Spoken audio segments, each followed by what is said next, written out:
Some really strange looking clouds coming out of nowhere. We've been hearing thunder and seeing lightning both on port and starboard.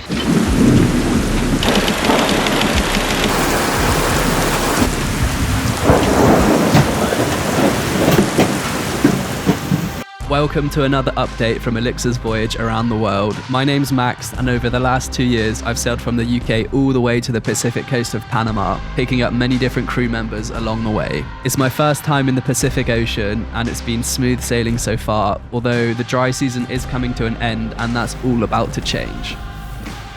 So we've had a very nice little slow day sail from Santa Catalina, little 20-mile sail. Very little wind, and then now that we've almost arrived, we've been hearing thunder and seeing lightning both on port and starboard. Clouds have descended and it's now very dark, so we've gone to our strongest thing in our arsenal, which is to have a cup of tea. So we're gonna have a cup of tea, some little cheeky snacks, a bit of Nutella, and wait for it to all blow over. Oh, big one over there. I've never been caught in a lightning storm on a boat, so it's the first experience, but I think we'll be okay. Yeah, some really strange looking clouds coming out of nowhere. That's a great cup of tea. Is it? Yeah. Oh. Thank you. That makes this whole situation way better.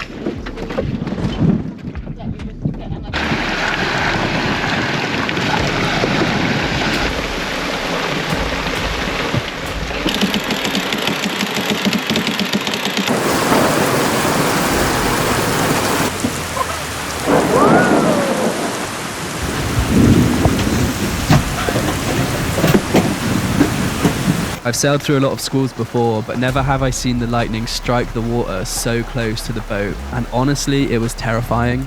But thankfully the lightning left us alone, and after probably one of the scariest hours of my life, we pulled into the vast lagoon of Honda.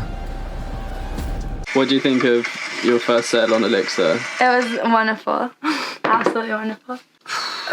A lot happened. I'm pretty sure you're trying to kill me. After surviving the dinghy incident, you've now sailed us into a massive thunderstorm. It went to shit so fast. Like, it was sandwiched on two sides, and then all of a sudden it was like zero visibility and just getting absolutely all around. But yeah. Max did a really great job. Yeah, when he wasn't Yeah. Well, someone kept leaving us to man the ship, but else he went for nervous poos. And then the scary bit as well, when it was like everything started clearing and it was like a glimmer of hope, and we were thinking, okay, the lightning's gone, and then it was just like bam, bam, bam, bam, these like massive strikes coming really close to the boat, and it was just thinking like, oh, are we gonna get there? Is it gonna stop when we get into the anchorage?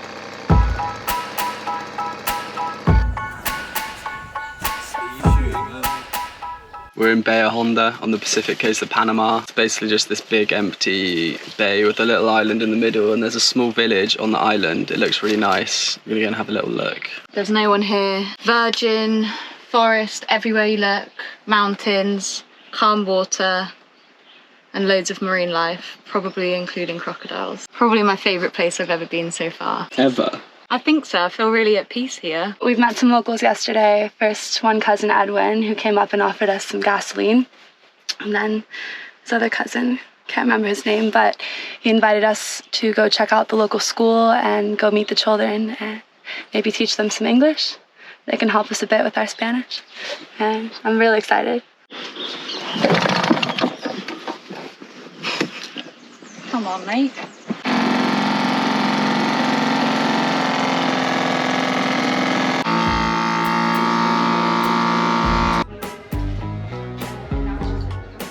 It was a small village, but we still managed to find some diesel. It seemed like they grew a lot of bananas and plantains, and not knowing when we'd find the next shop, we decided to stock up. Yes, thanks. Do you have medicine? Medicine? Medicine, yes. Like what?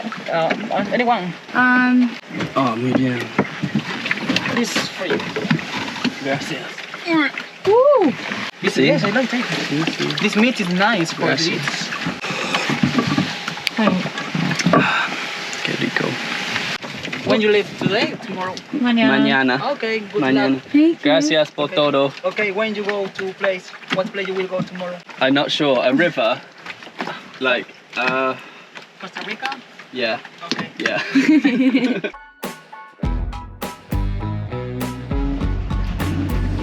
Here it comes.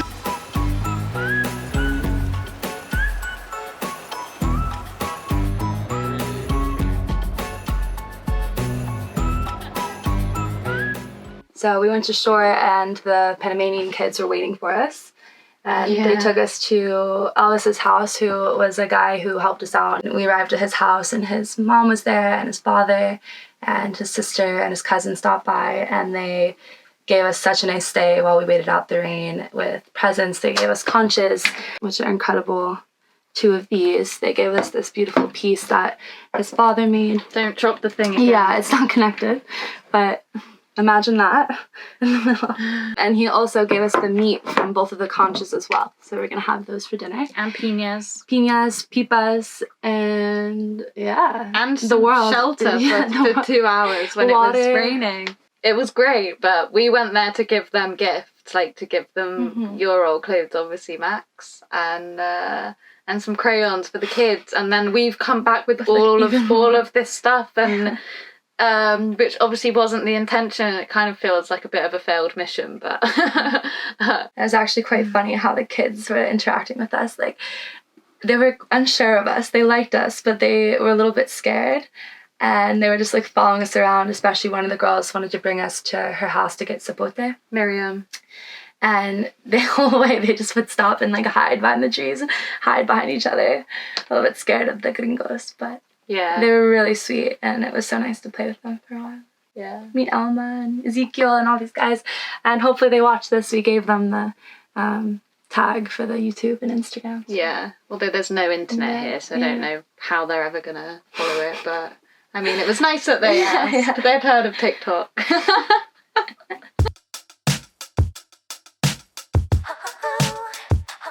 Buenos dias. We just spent 2 days in Bahia Honda on the Pacific coast of Panama, and it's the first proper sheltered anchorage that we've stayed in since we've been on the Pacific coast. This massive sweeping bay, mountains everywhere, and the prevailing winds kind of come over the top of the hills, and then they bring with them all these like clouds, and there's just constantly these really satisfying layers of soft clouds and hills and jungle, and it just looks really, really scenic. There's an amazing village in there with like a ton of really friendly people, and it's just been a really nice experience. But we're going to head north or northwest towards the Costa Rican border now, stopping off at maybe a river and a few other islands. Yeah, maybe checking out from Panama and entering Costa Rica in a few days. So yeah, it's going to be a good little trip. Seems to be the theme around here that every day around 4 p.m. thunderclouds roll over these hills and then lightning just starts popping off everywhere. And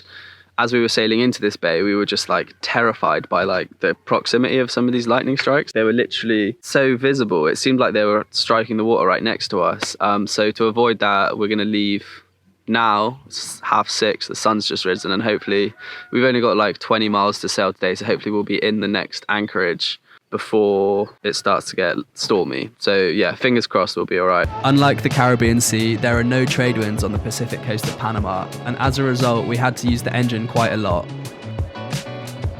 We made decent progress, and although there was no lightning in the sky, after a few hours we began to be attacked by something completely different.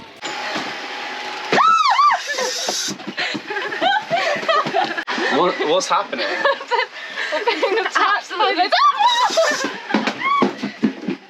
We're under attack, aerial attack. Fucking huge. Yeah, we're under aerial attack by some wasps. There's been like 7 now. There's been 6 fatalities, been one some. injury on our side. But I just don't understand where they're coming from, because the wind's blowing from over there and they're coming from over here, so I think they're on steroids or something. I don't normally like killing stuff, but I'm scared.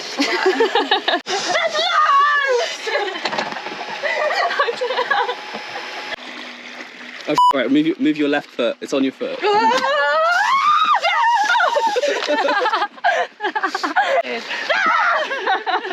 Behind you. He's behind you. Dicky. Oh, that's another one.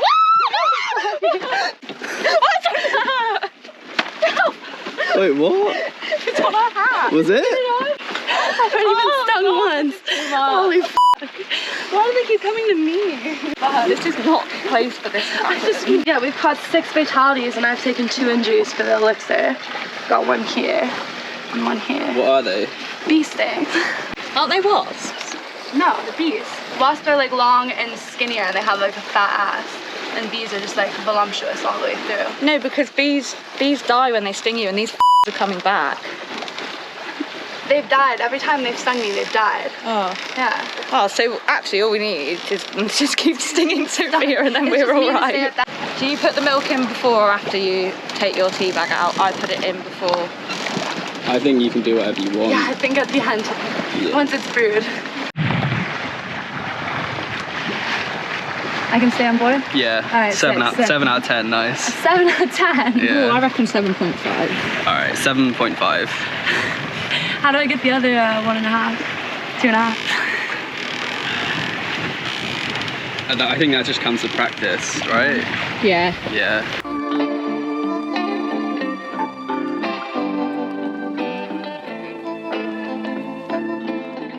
That last place we were at, Bayer Honda, we bought a load of these. I think they're plantains.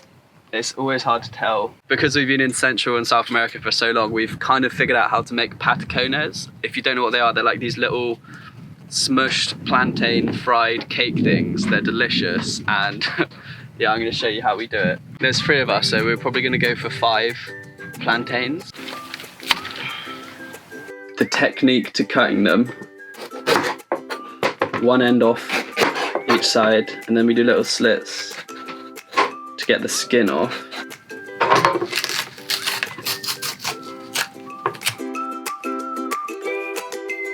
So I think the correct patacona's length is about that. A knuckle and a half. Obviously, I don't actually know. These are still new to me. It seems to be what works the best. Coming from the UK, I never realised that platanos really existed. They're super dry, kind of like chalky, but you can fry them or cook them. They're sort of like a cross between a banana and a potato. They're very versatile. Like 5 minutes on each side.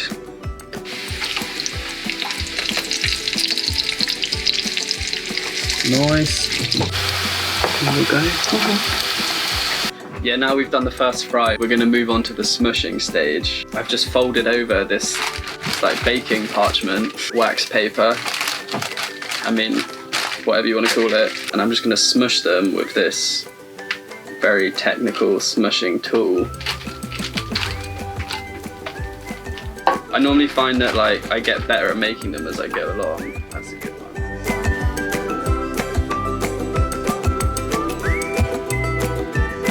This is salt water from the sea, and I'm going to dip each patacones in the salt water and then leave it to dry for a little bit. Helps with the taste, but don't just like dip it in the salt water and then chuck it in the frying pan, because the salt water and oil is not a good combination. Okay, so the final stage, adding our smushed patacones, seasoned with a bit of salt water, into the pan for a final fry, and then they're done. Would you like to try one? I'll be delighted.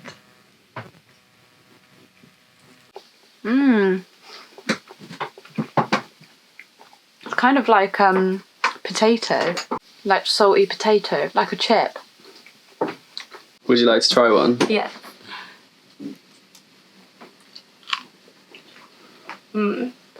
Just like abuelita makes them. They're really nice, very crispy, much like a potato, yeah. I'm excited to eat. It's gonna be really good. We've got eggs, gallo pinto, and the patacones. Should be a good time.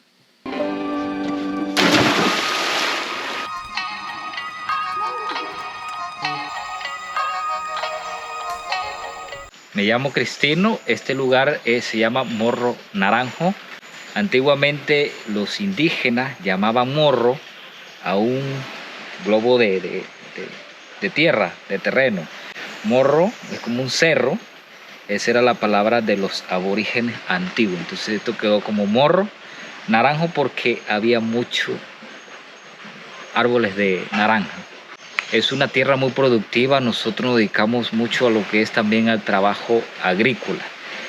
Vivimos de esto, tenemos plátanos, verduras, legumbres, hemos construido un mirador y un sendero con la finalidad de proteger esto. Es un motor de Inglaterra. Sí, 70 años. Pues es una reliquia. 1.5 caballos. Muy fuerte. Cristiano, who we met earlier today, told us this is a nice vantage point at the top of the mountain where we can watch the sunset and also where we might run into some predators like wild boars, tigers, snakes, and also landslides because it's been raining quite a bit here the past few days. But he told us we should go with the guide. I'm not sure how he'll protect us, but apparently he'll protect us. Cristino's brother Abraham offered to take us to see his viewpoint, and although we didn't encounter any predators, we did find thousands of little land crabs scurrying all over the place. We managed to get to the top without squashing anything, and the view there was pretty spectacular. We could see the 2 islands that we sailed past on the way in, and the land curving around almost all the way to Costa Rica. Since arriving in the bay, we've struck up a friendship with the family who are living here. Ibrahim has offered to take us up the river and to share his knowledge with us. So we're in his boat now. It's going to be a good day. I was so happy to have met Abraham. He seems like one of the most kind and genuine people I've ever met. We stumbled onto his farm with no idea what to expect, and the next thing I know, we're spending all day hanging out together. He was very honest and open about his life, which I respect a lot, and it was really interesting to hear about how he'd grown up on the river.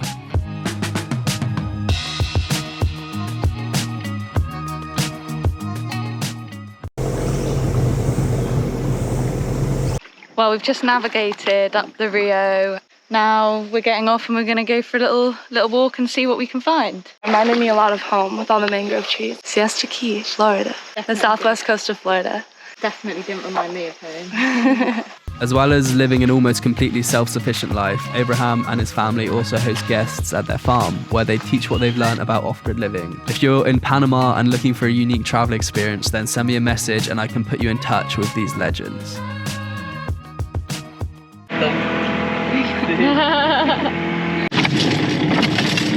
Wow. ¿Qué es esto? Un pargo.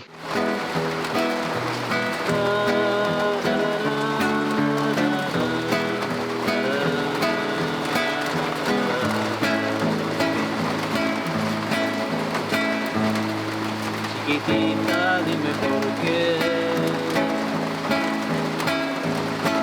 Me adoro y te encadena.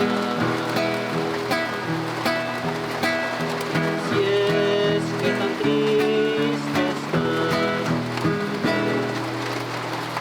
Ya, no sé más.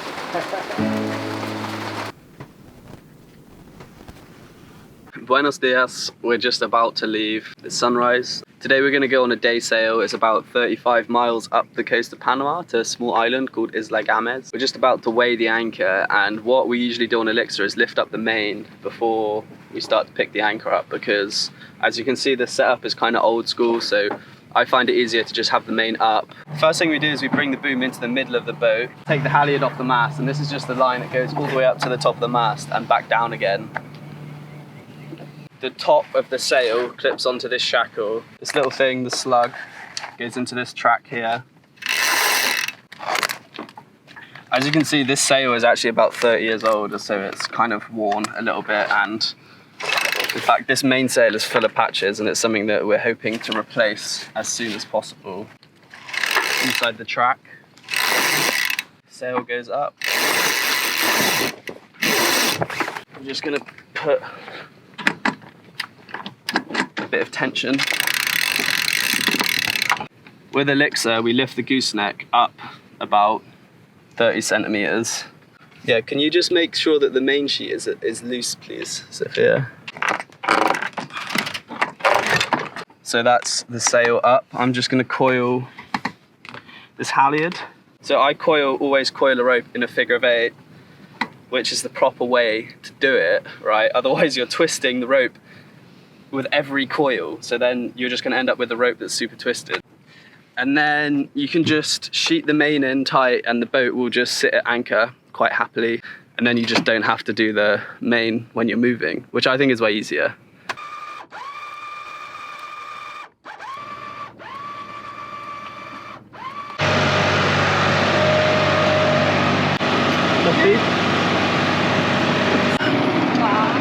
Cafe. We didn't make it to Isla Games. The lightning came in the afternoon and we got scared and decided to pull into the town of Boca Chica instead. We felt like we deserved a treat, so we decided to give Sophia her first taste of English Marmite. I'm actually really, really scared. Visually, it looks like tar, but also like diarrhea a little bit. I can't lie, it's a little bit too red for my liking. Cheers. Oh my god, that is so bad. What the fuck? Why is it so salty? It tastes like fish oil and like salt. No. It's so bad. What are you on about, mate? Marmite, You guys gassed this up like it was like liquid gold. Ew, it tastes like, I can't say that actually what it tastes like, but it's so bad. We're anchored here in Boca Chica, which is in the Chiriqui region of Panama. The last few weeks we've just been coastal hopping our way to the Costa Rican border. It's been really, really special. We've met some really friendly people. It seems here the people are particularly warm and open, hoping for like some wind and no rain or lightning on the way to Costa Rica because we've had enough of that already. It's been a really incredible 4 months. Panama's a really cool country. It's so diverse. Great for sailing and great for surfing. Some very, very fascinating history as well, and some great people. We went for a shop yesterday to Provision and I could not resist getting some anti-stress incense. Do you find sailing stressful, Max? Sometimes, yeah. Sometimes it gets really stressful. Also, sometimes just life, you know. One of the things that's been really special about over here actually is how genuine and open people are. People wear their hearts on their sleeves and everything just feels more real. It's been amazing and I'm excited for Costa Rica. I think it'll be really different, but this is definitely one of my favourite places. Living on a boat, it's been absolutely wonderful. It's the kind of freedom that I love to live my life with. My favourite part about sailing is that you end up in places that you normally would never venture to, and you have the opportunity to have experiences like this, which really you could never pay for or never be just brought to by someone. You just have to stumble upon it. We just checked out of Panama. We've got our stamped passports and our zape, which is like the little document that we will then use to get into Costa Rica. And this is probably gonna be like 24 hours, maybe even more of sailing to get to Costa Rica. So there's a few preparations we need to make on Elixir, starting with number 1, our dinghy, Ian, and the engine, Stephen, has to come onto the boat. Got it? Mm-hmm. Thanks for watching another one of our updates. It would mean a lot if you could both like this video and subscribe to our channel. And we'll see you next week for the 100-mile sail upwind to Costa Rica.